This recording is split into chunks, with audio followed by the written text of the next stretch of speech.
A new superstar for Liverpool, Kvara, leaving Serie A for the Premier League? Is Barca signing Tottenham star? Zidane's comeback? All this and much more in today's episode. So welcome to ScoreTime, and let's get started. Hot news once again out of Catalonia. Barcelona, a club that, as we know, loves drama more than another Lewandowski goal, is currently on the verge of major changes, not just on the pitch, but off it as well. Laporta, beloved by some and the main antagonist for others, has found himself at the center of a huge scandal. The opposition is already demanding his resignation, and all this is happening at a time when Barca is facing yet another round of financial problems. Honestly, it's just painful to watch Barcelona anymore. So let's start with the key issue.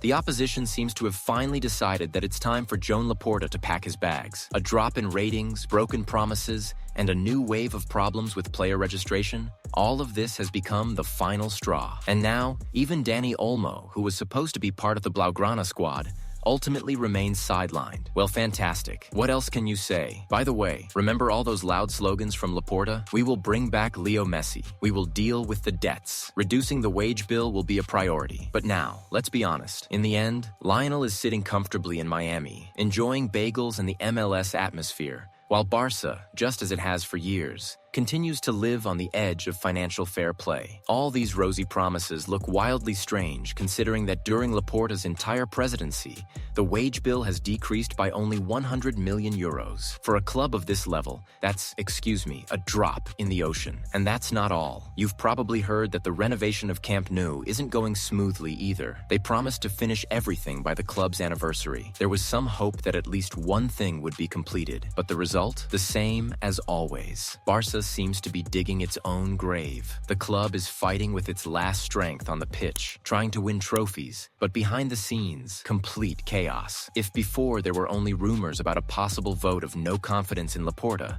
now it's a reality. In just one day, the number of groups opposing the president has increased from 1 to 10. They are demanding his immediate resignation, citing a huge list of failures, from financial losses and problems with player registration to the club's reputational crisis. And here's the question. Is Laporta really that terrible? Or did we simply expect too much from him? Yes, he's handling the debts poorly, and bringing Messi back was, of course, more about PR than a real goal. But on the other hand, let's look at Barca in recent years. This club had already crossed the point of no return under previous presidents. Remember Bartomeu?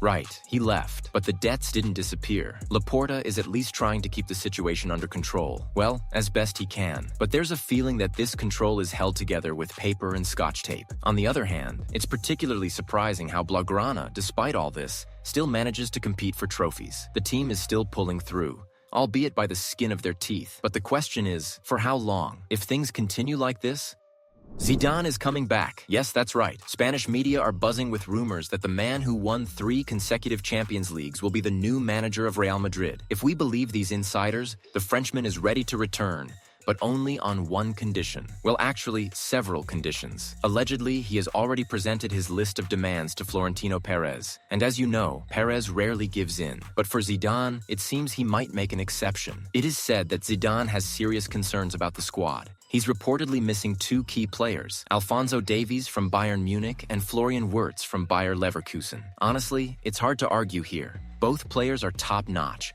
and it wouldn't be surprising at all if they ended up at the Santiago Bernabeu. But that's not all. A fascinating twist in the story is the possible squad purge. Rumor has it that Zidane wants to get rid of Vinicius Jr. Frankly, this sounds like a thunderbolt out of the blue. After all, Vinicius is one of Real's leaders. But when you think about it, there's logic to it. The whole thing revolves around Kylian Mbappé. Zidane and Perez are huge fans of his talent. And for Zidane, Mbappé is not just a dream, but perhaps his ultimate goal. And as strange as it may sound, Vinicius and Mbappé's playing styles just don't seem to mesh. It would be hard for them to develop together, and it's unlikely both could shine on the same flank. Also, Perez has already spent a lot of time and energy trying to lure Mbappé to Madrid, so it's not surprising if the decision ultimately favors Kylian and Vinicius might be shown the door. The list of players up for sale, if we believe the press, is impressive. Alongside Vinicius, Dani Ceballos, Lucas Vazquez, and even Aurelien Tchouameni have been mentioned. There's less to question here. Ceballos and Vazquez have long raised doubts about their level, which isn't high enough for a top club. But But Tchouaméni? That's a controversial choice. The guy is young and talented, but he has been somewhat inconsistent in making the most of his chances. Apparently, Zidane has his own plans for the midfield, and Aurélien doesn't fit into them. But let's take a step back. What's wrong with this decision? How many times can a coach leave and come back? Zidane has a fantastic reputation at Real Madrid.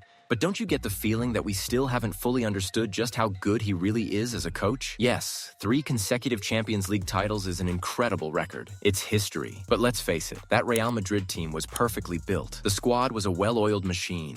And Zidane just took the wheel of a car that was already speeding ahead. Can we say he's one of the best coaches in the world, or did he just get lucky? To answer that, we need to see him in charge of a top club again, and this could be the chance to dispel any doubts. If he returns with a new project, we'll finally see if he's truly a master or not. Now let's imagine Real Madrid a year from now if Zidane's wishes are granted. On one flank, we have Kylian Mbappé dazzling the crowd. On the other side, Alphonso Davies racing down the wing. In midfield, Florian Wirtz pulling the strings. And on the sidelines, Zidane's genius. Not bad, right? That's a team that could start winning everything again. So, what do you think? Will this plan work? Is it the right move to let Vinicius go for Mbappé? And in general, does Real Madrid need Zidane right now? Share your thoughts in the comments.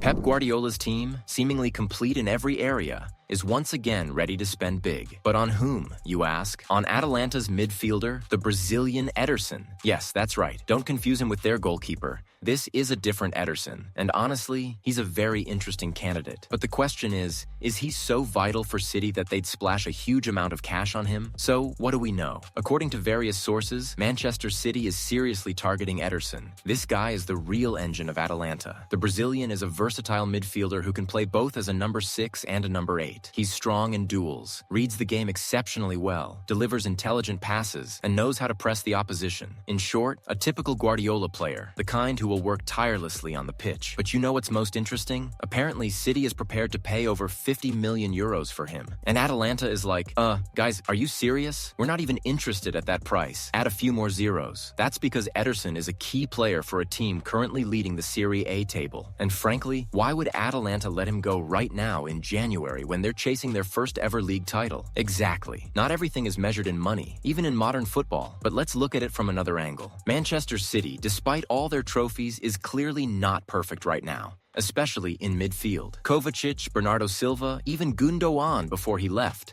They're all not as fresh as they used to be. And if you add to that the crazy schedule and injuries, it becomes clear that City needs someone who will add energy, speed, and aggression. And here, Ederson fits in perfectly. But here's the question. Is he worth all this effort? The January transfer window is a whole different art form. Players are only sold at inflated prices, and even then, rarely. Atalanta is clearly not eager to part with one of their leaders, especially mid-season. So if City really wants to sign the Brazilian, they'll either have to offer something absolutely insane or switch to another option. And let's be honest, they likely have plenty of options. And one more thing, is there even any sense in this transfer? If the rumors are to be believed, City is not only looking for a midfielder, but is also eyeing a defender and a striker. It seems the budget isn't unlimited. This means Guardiola needs to decide very clearly who his priority is. And if it really is Ederson, then this transfer could be the start of a squad overhaul as early as this January. City needs reinforcements. Atalanta is holding on to their player, and the Brazilian himself is likely just keeping quiet and doing his job on the pitch. How will this story end? We'll see. Personally, I think this transfer is unlikely to happen in January, but who knows what they'll come up with at City. They seem to have enough money after all. So, what do you think, friends? Does Manchester City need Ederson? Is it worth paying over 50 million euros for him, even if he's that good? Share your thoughts.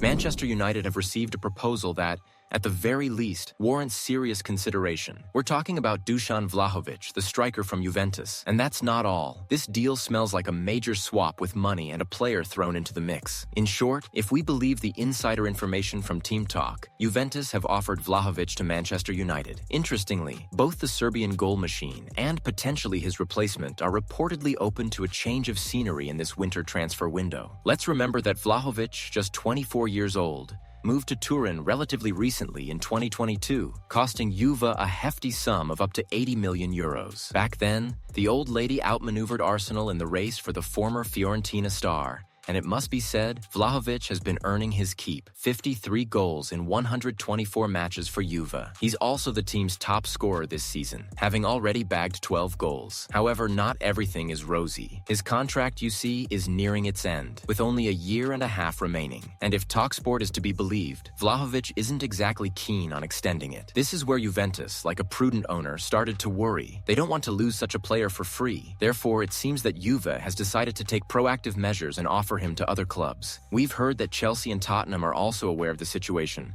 but serious negotiations are apparently likely to occur with Manchester United. And do you know why specifically Manchester United is coming into play? Juventus's interest in Joshua Zirkzee. Remember him? The guy Juve wants to bring back to Serie A. According to information from Rudy GT, Zirkzee has already instructed his agent to organize a move to Italy this month. So, the deal is shaping up to be quite interesting. Vlahovic to Manchester United, Zirkzee to Juve, and most likely some cash on top. We're talking about a permanent transfer for both players. No loans involved. This is where things get really interesting. Court Offside claims that Juventus values Vlahovic at 65 million euros. This means that besides sending Zirkzee, Manchester United will also have to pay a substantial sum. On paper, honestly, the deal looks like a win-win for everyone. Juve gets rid of a player with an expiring contract and also gets their desired Zirkzee. Manchester United gets a powerful striker who can compete with Haaland. Zirkzee returns to his familiar surroundings. It's beautiful, isn't it? But honestly, here's what I find hard to believe, that everything will fall into place so easily and simply. The deal, as they say, is in its very early stages. Nothing has been agreed upon yet, neither with the players nor between the clubs. However, the idea is intriguing. Juventus apparently really prefers to swap their key player rather than lose him for free in a year and a half. Here's another point. It's said that Vlahovic doesn't quite fit into Thiago Motta's playing style, and his salary, if rumors are to be believed, is quite substantial, around £10 million per year. Juventus is reportedly not ready to offer him the same money in a new contract, so they're looking for ways to benefit from his potential departure. But for Manchester United, Vlahovic's arrival, if it happens, could be the very spark they desperately need right now.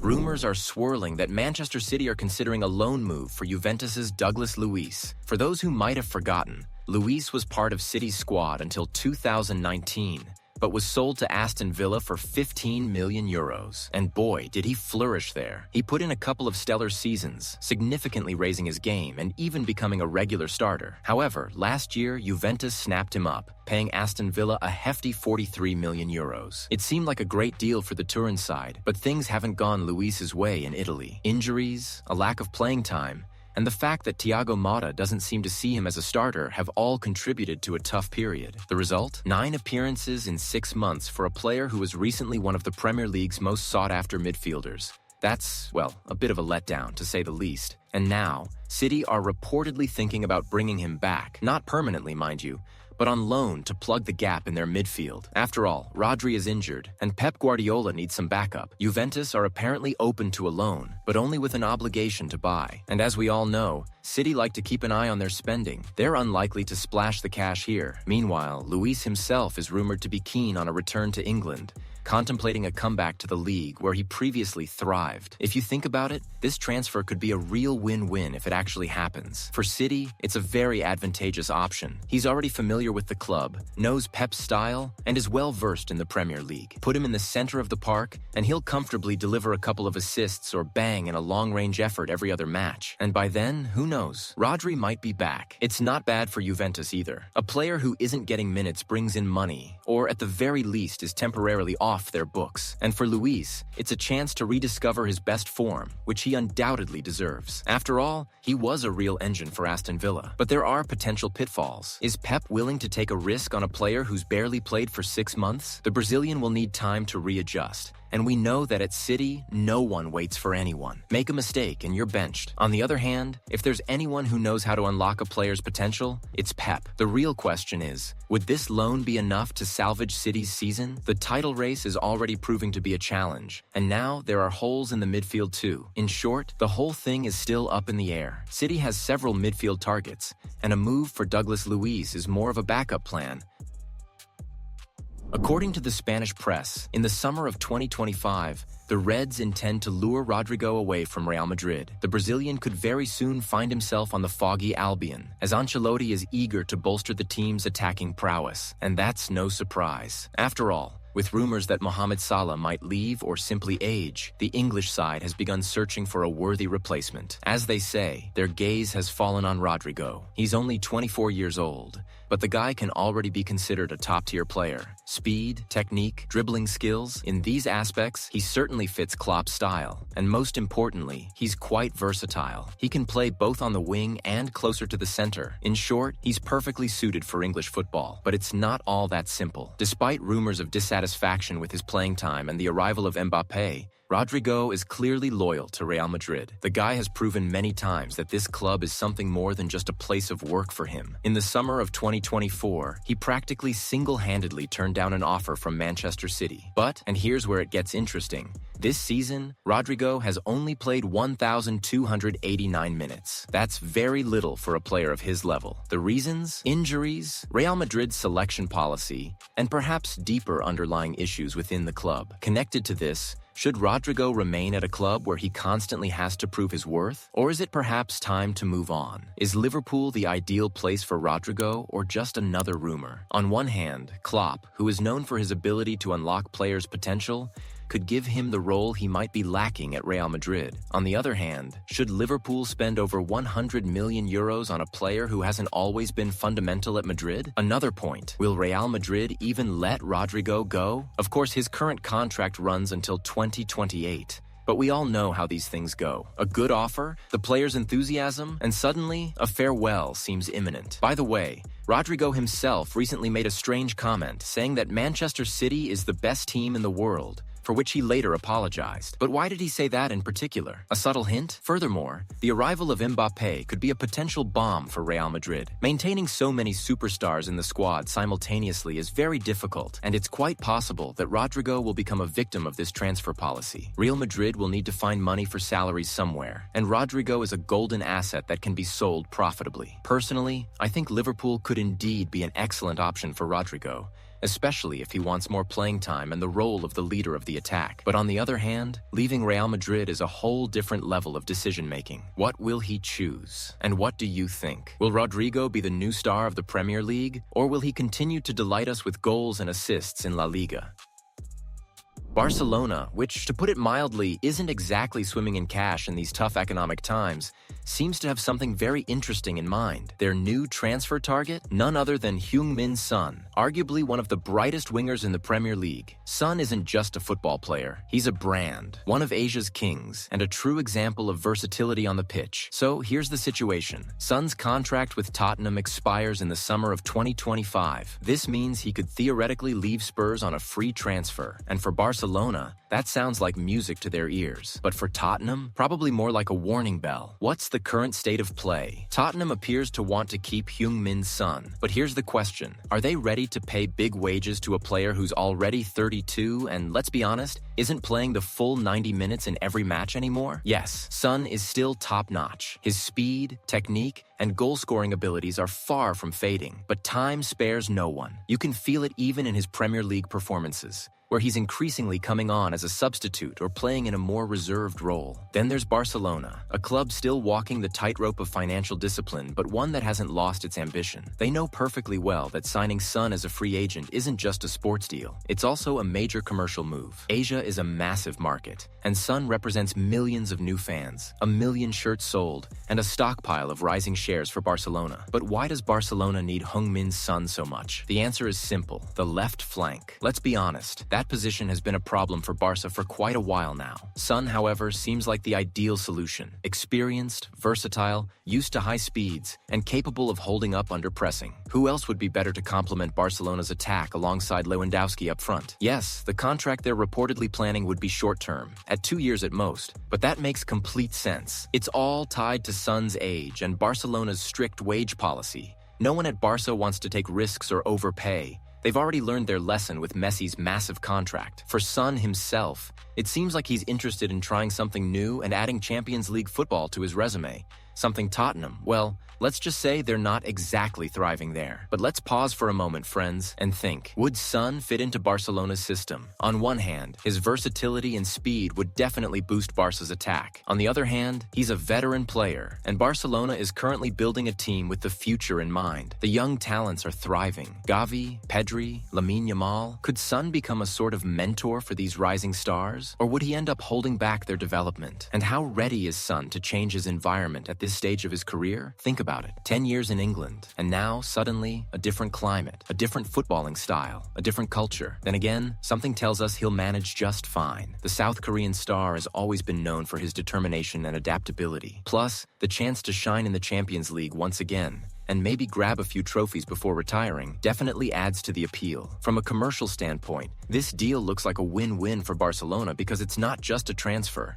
It's practically a whole marketing strategy. As we said, there are very few players as popular as Son in Asia. And now just imagine him wearing a Barcelona jersey. That's every brand's dream right now. The Heung-Min Son to Barcelona deal is still at the rumor stage, laced with a few leaks here and there. Barcelona clearly needs reinforcements, and Son might be looking for a fresh challenge in La Liga. But will he remain loyal to Tottenham, the club that's been his home for so many years? Or will we see him at the Camp Nou in 2025? What do you think, friends? Will Son's move to Barcelona become a reality, or is this just a nice story spun for headlines? Share your thoughts in the comments. We'd love to hear what you think. And don't forget to like this video, subscribe to the channel, and, of course, hit that notification bell so you won't miss our next updates. See you soon, and as always, take care and goodbye. Manchester United has plans to pull off what could be one of the biggest transfers of the season. Marcus Rashford might be leaving Old Trafford, but not just for any reason. They're reportedly looking to swap him for Kvara. Yes, you heard that right. Rashford for Kvara.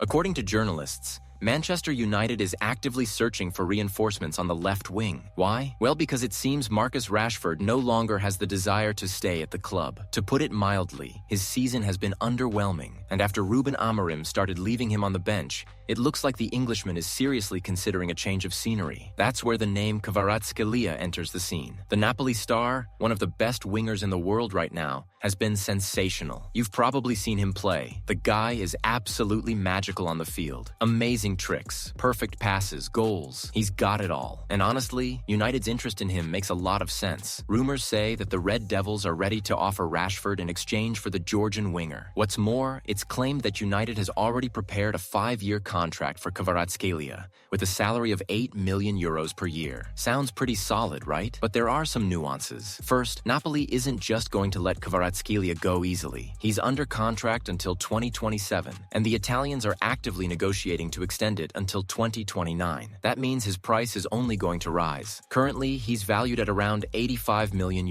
but Napoli might ask for more. Second, it seems that Kvara himself isn't exactly in a hurry to move to England. The guy plays a key role at Napoli, and the club is doing everything to make sure he stays. After all, why would he leave when he's a star in a team that's fighting for trophies? Now let's think about how realistic this exchange really is. On one hand, for United, it would be a great move. Kvara is a player of another level who could revitalize the team's attack. As for Rashford, despite all his talent, he's been a far cry from the player fans expect him to be. But the big question is, will Napoli agree to this, given their love for holding on to their stars? This looks like a tough task. And Kvara himself doesn't seem particularly eager to move, at least not right now. On the other hand, if Rashford does leave, United won't have much choice. They'll need a quality player for the left wing, and Kvara is one of the best options on the market. But here's another issue. Would Napoli really agree to a straight swap? Rashford is, of course, a big name, but his form lately has raised some questions. And what about the idea of the swap itself? Doesn't it seem like a risky move for both sides? For now, it still seems like just a rumor, but this is definitely a story to keep an eye on. It's too intriguing. If this deal happens, it will be a bombshell. What do you think, though? Who will come out on top in this exchange? Will Kvara become a Premier League star and Rashford the new hope of Serie A? Share your thoughts in the comments.